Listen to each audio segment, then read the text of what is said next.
I will turn it over to you to introduce our panelists and get us started. Will? Great. Thanks so much, Casey. And I'm glad to be here, or Cassie, I'm sorry. And I'm glad to be here on behalf of the Baker-Polito administration to moderate the conversation today. For a brief introduction, in Massachusetts, as we've been establishing policies and regulatory frameworks, we've been trying to ensure we're creating a landscape that's going to foster positive consumer experiences. And that's both for the EV owners and for the charger site hosts. And in large part, that's because we view the positive experiences as a key to maintaining our momentum in electrifying the transportation sector. And as we attempt to stay ahead of the adoption of EVs, we do expect complementary roles, both across state departments and then also collaborating with the private sector to ensure that we get effective and equitable siting of chargers. So today in this panel, we're going to hear from charging network providers about their goals for the coming years and what states can be doing to support and prepare for expanding EV charging networks. So with that, I'd like to transition and hand it off to Ann Smart from ChargePoint. Thanks, Will. Ann Smart, ChargePoint. I oversee our North America policy, utility partnerships, and public partnerships teams. We're just doing the intros, right? Yes. Brief intro, thank you. And then Sarah, do you mind doing a brief introduction? Sure. Hi, I'm Sara Raffelson. I lead the public policy team at EVico. We're the largest provider of public fast charging stations and also very much growing in the fleet electrification space as well. So we've got about 800 locations across the country. We're in 35 states, 68 metropolitan markets. And we were asked to talk about, plans under development. So right now we've got about 2,000 stalls or so under development across the country in the DC fast charging space. And we work with auto OEMs such as Nissan as well as General Motors. And last year with GM, we announced a partnership whereby we're going to be adding about 2,700 chargers with them alone in the next few years. So really glad to be here for this discussion. Will Torr actually took a lot of my talking points. So I'll be a little brief here, but essentially we have really seen market transformation happening with the state energy offices over the last several years, thanks to the VW settlement. And the challenge, as Will noted in the last panel, is that moving forward, a lot of the funding is going to be going, if the infrastructure bill passes, to state DOTs. So I think conversations like this are really critically important as we talk about interagency partnerships. And also glad to see CDOT, WashDOT, some of the national leaders speaking a little bit later today.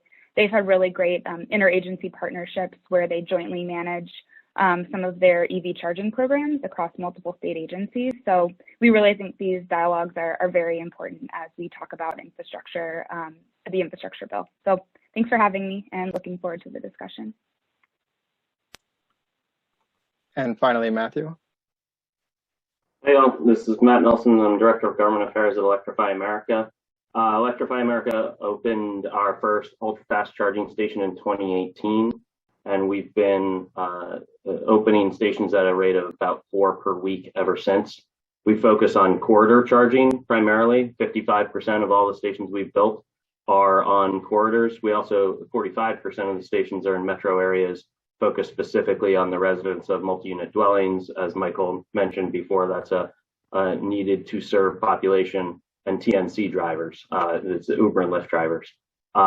We build infrastructure in rural areas, in disadvantaged and low-income communities, and we focus disproportionately in those areas because we think it's good business.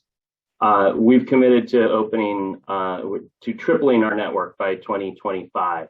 1,800 sites with 10,000 chargers by 2025. In other words, we've been opening stations at a rate of 4 per week for a number of years now, and we've now committed to do it for another 4 years. To put that in perspective, 4 stations a week, or another way to measure it is we open a new DC fast charging station every 8 hours on the charger basis.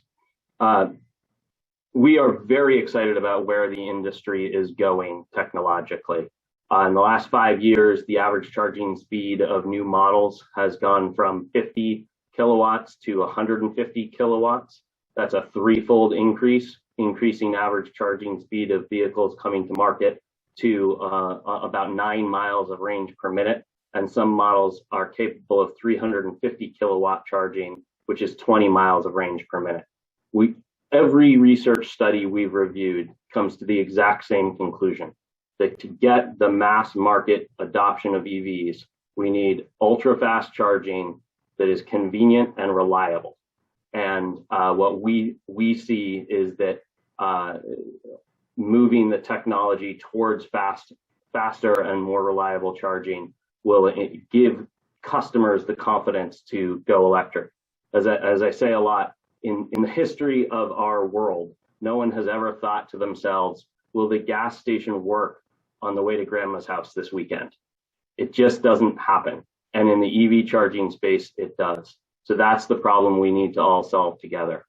The good news is ultra fast charging is also the most cost effective. Atlas Public Policy just came out with a report that shows that by going with ultra fast charging instead of other forms of DC fast charging, government stakeholders like yourselves would be able to lower the cost of meeting President Biden's EV deployment goals from 51 million down to 51 billion down to $39 billion of cost.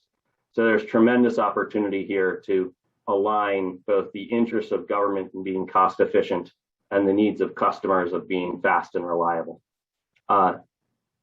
As Michael and his colleagues spoke to, there's $5 billion coming your way. It's a really exciting opportunity for you all.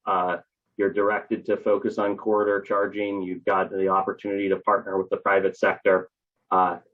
This is your moment, and we're excited as industry to be supportive of what you all have been empowered to do. And I'll stop there. Thanks. And Anne, would you mind giving a few-minute introduction to ChargePoint's plans on the horizon? Sure. Apparently I was the only one that read the agenda. Yeah, so our business model is a little different than my fellow panelists. ChargePoint sells chargers for all types of charging scenarios, whether that's home or multifamily or workplace or fleet. We have level 2 charging as well as fast charging. And we think it's really important that we're considering that full charging ecosystem and making sure it's possible for anyone to both ride electric as well as drive personal vehicles. And then, of course, we want to make sure that everything being delivered and used as a work vehicle is also electric. Our stations are independently owned and operated across the country. So we work with businesses, government, utilities, anyone that would like a charging station to make sure that we're providing the tools possible to have a fully seamless driver experience, and that the chargers themselves are supporting both the site host interests, the business, driving more people to use it, as well as making sure our chargers are working well with the grid. And coming out next, obviously we're talking about a lot of money here.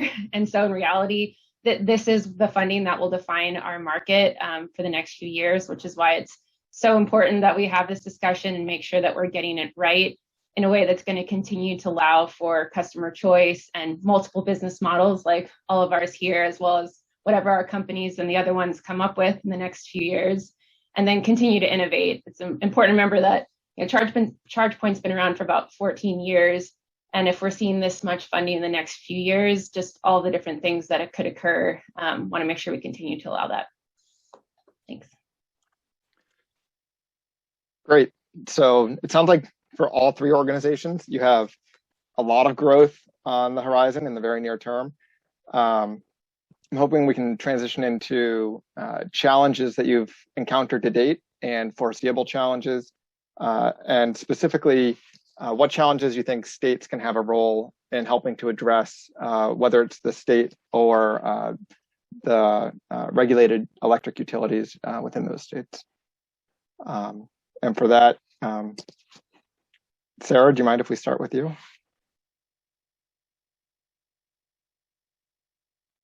Sure. Did you want me to hit on the program design elements first, Will? Sure, please feel free to. Yeah. Okay, sure. So I would say on program design, again, Will Tor really warmed up my talking points here for this crowd. But essentially, One thing that we really want to emphasize, again, is the importance of community charging. So when we talk about the infrastructure bill, there is that mandate for corridors to be built out first, which I think a lot of that, as there were questions in the last panel, will be sorted out in implementation. A lot of states have already done corridor programs, so what does that mean?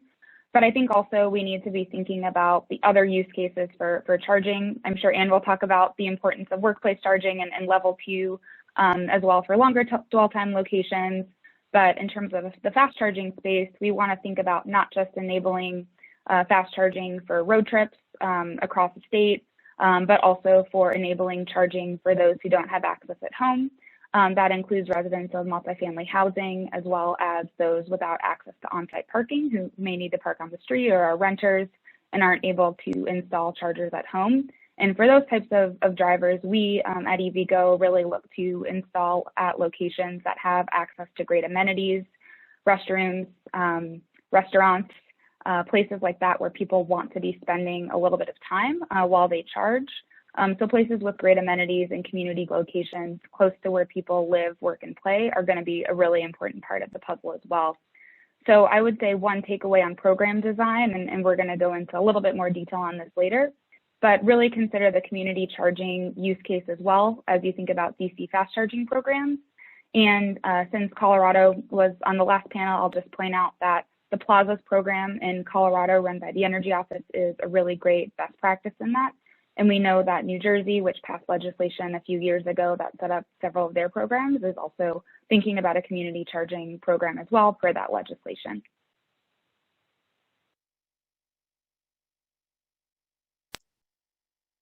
Great, thank you, Sarah. Matt, would you like to speak to either the program design and or challenges that you faced today? Yeah, I think I spoke a little bit about program design. Just to emphasize, we just see this as a great opportunity for states to take a leadership role on the corridor charging. And we think that investment in ultra fast, reliable charging is the whole ballgame. If it's fast enough for consumers and it's reliable enough for consumers, they'll go electric. If it falls short on either of those 2 points, they won't. And study after study shows that. With regard to policy, this is a really complicated question, actually, because there are so many policies out there designed to encourage or drive EV adoption. To put that in concrete terms, there's an association called the ZETA, the Zero Emission Transportation Association, and they put that together a very concrete, narrow platform of policies. They worked really hard on it. We're not members, but my sense is that they worked very hard on it. And it ended up having 34 policies on it. Those can't all happen. And so trying to figure out which ones, and that's just federal policy, by the way, it's just an example. The same is going on at the state level. And so what we think is really critical is that states focus on the policies that are demonstrated to work. And no one is better at helping a state or a local government navigate that than our host today, NASEO. They've built the PEV policy evaluation rubric. It's literally a tool that allows all communities to score themselves on their EV friendliness on a 100-point scale. So you can see if you're an A, a B, or C, or D. Cassie would kill me if I told everybody that if you get lower than a 70, you're getting an F. But that is a way to view it. It's a pretty tough test to pass. So, but it's a hugely valuable tool. And what it shows is that certain policies have been proven in the literature to impact EV adoption, and others simply haven't been. The most impactful are those that focus on driving EV deployment through incentives or other forms of direction. But also things like permitting are critically important. Our soft cost situation in the US is very problematic. Our soft costs for EV station deployment are well over half of the costs of charging stations. And that's completely different in Europe. The best study on this is by Rocky Mountain Rocky Mountain Institute. And they, to the author's own shock, found that soft costs are actually probably the major cost barrier to EV station deployment in the US. Two major soft costs stick out. The first is the interconnection process, and Sara spoke to that a little bit. Getting our stations onto the grid can be costly and time consuming.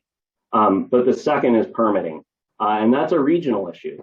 We've got very long permitting timelines in certain parts of the country, and others are very expeditious. The good news is states are acting on this. California has passed AB 1236 in 2015. It wasn't working. So the legislature has now passed AB 970 to expedite permitting in California. It's literally sitting on Governor Newsom's desk right now. We're optimistic he'll sign it. And New Jersey, which actually had the longest permitting timelines in the United States, just passed this summer a bill called S3223. And that bill basically adopts the expedited permitting regime best practices of other states in New Jersey. And we actually just got our first permit this week under that new law. It's completely transforming permitting in New Jersey, and we're optimistic it'll go from worst to first. Big picture, if you need guidance on policy, look at the NASEO study, the rubric. And if you're focused on one or two things, we recommend focusing on soft costs, and particularly permitting and utility interconnect.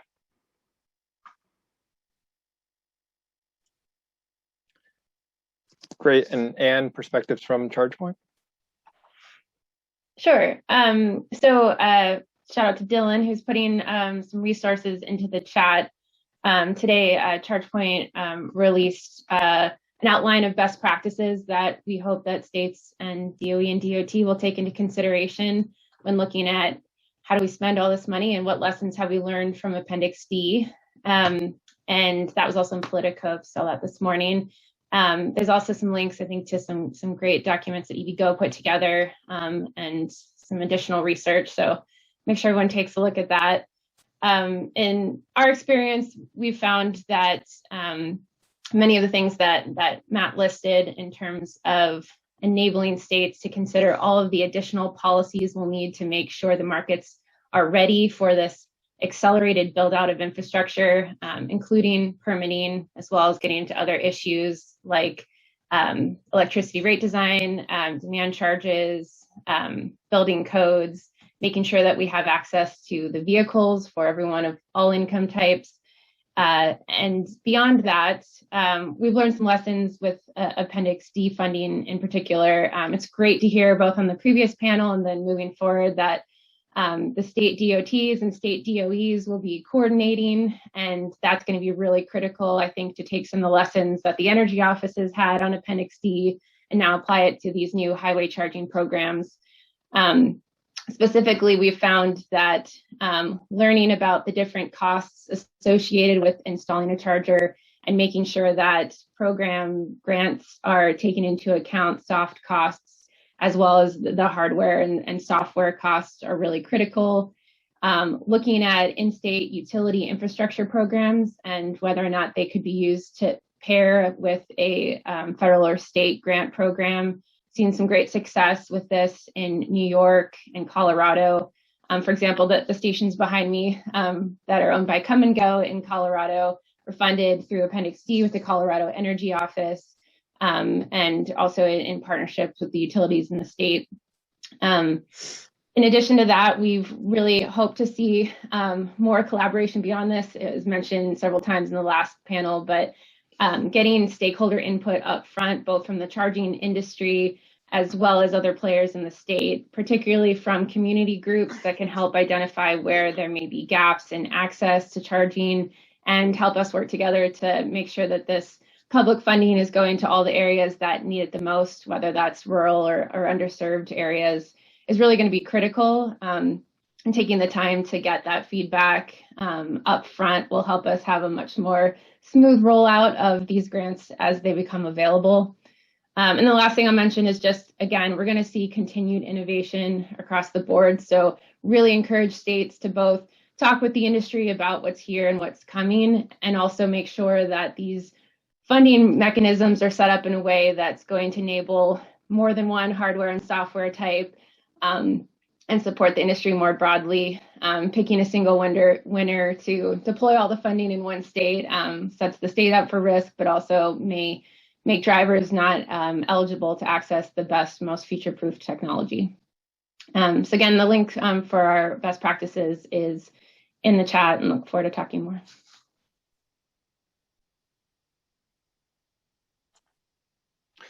Thanks. And to reiterate, thank you, Dylan, for putting that material in the chat. I think that's really useful material for all participants on the line here.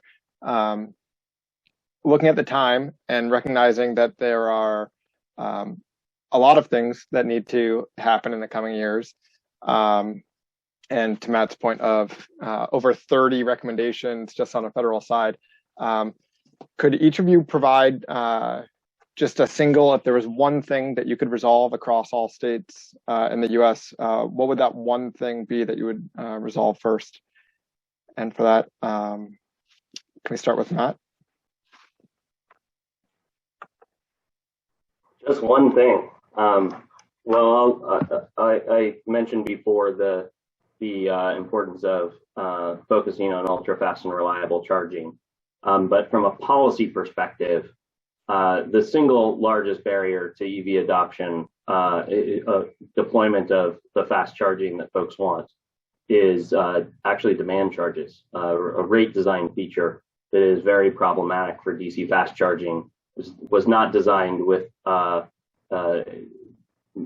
charging stations that have customers for 10 or 15 minutes and then the customer drives away. That just wasn't in the mind of regulators when they created these things called demand charges. The infrastructure bill that we've talked about a lot today has a lot of provisions in it, probably arguably for the future of the charging industry. One of the most important provisions is a requirement that all PUCs and all public power utilities consider EV specific rates to address demand charges specifically. They're given 1 year to develop an approach and 2 years to finalize their proceedings. And we think if there is one thing that can be done to change the long-term economics of charging and the sustainability of charging, it's addressing that demand charge thing, that demand charge issue. We are very alarmed by the idea that the public money would go into capital costs, but not have a strategy to address the long-term operational costs of charging. That's a recipe that was hard learned between 2009 and 2011 in the charging business specifically, and we hope the government will learn that lesson and address the operating costs on a go-forward basis.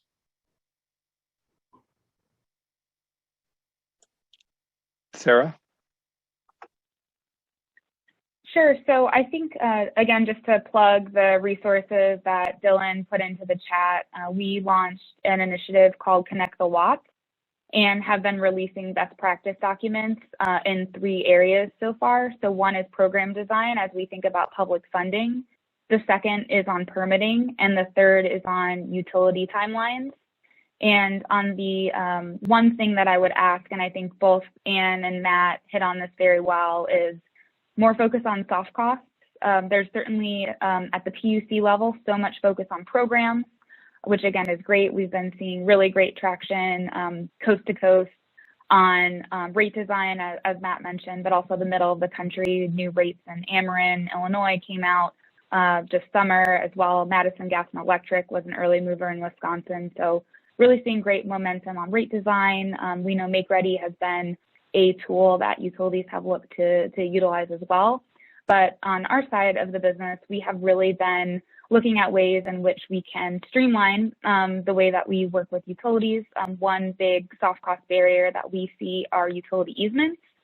For the sake of time, I would recommend just going into the chat and clicking on the link there to learn about a best practice there. But Pacific Gas and Electric, PG&E in California, has really done a great job by implementing an alternative to easements, which we have found to significantly drag out development timelines.